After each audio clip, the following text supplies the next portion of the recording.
There are a couple of ways when you run into kicks, whether or not you do separate kick boxes or leg levelers, how you manage it. Now the first question you're going to have to ask yourself, do you always do separate kick boxes or leg levelers? If you say, I always do it, well, you go to Change, Set Shop Standards, and you want to come here and make sure that you make the height of the base cabinet, whatever the physical height of the base cabinet is, without the kick. For example, we'll go 30.5. And right here on this question, kick's base height on cabinet. If you notice right there, it says 4. We'll go 0. It's line 15. We scroll down in this menu. This is Set Shop Standards. You'll notice kick box height, only for separate kick boxes.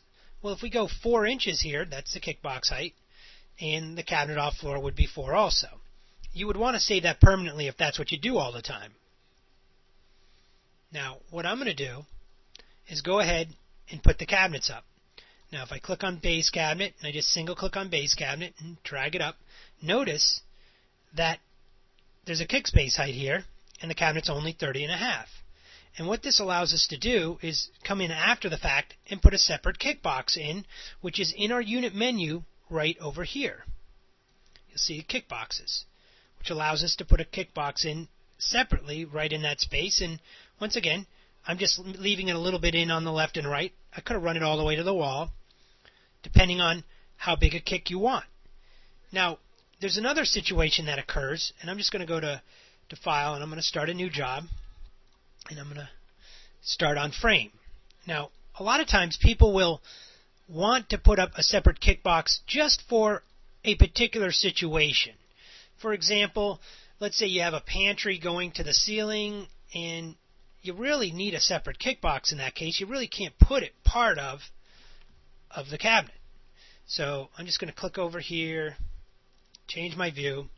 I'm going to go to a tall cabinet, right over here. Go to Pantry. And as I put this up, I'm going to drag it. Now notice, if I click OK here, I have a kick box on it. And in that case, I probably don't want to have it on that particular cabinet. And maybe the base cabinet's here. I can just go over here, and those I would want to have a kick box on. So, in this case, what I would do is I would double-click on that one unit. I would make the height of it, let's just say 86 inches. I would make the off-floor value right here 4 inches. And I'd click OK.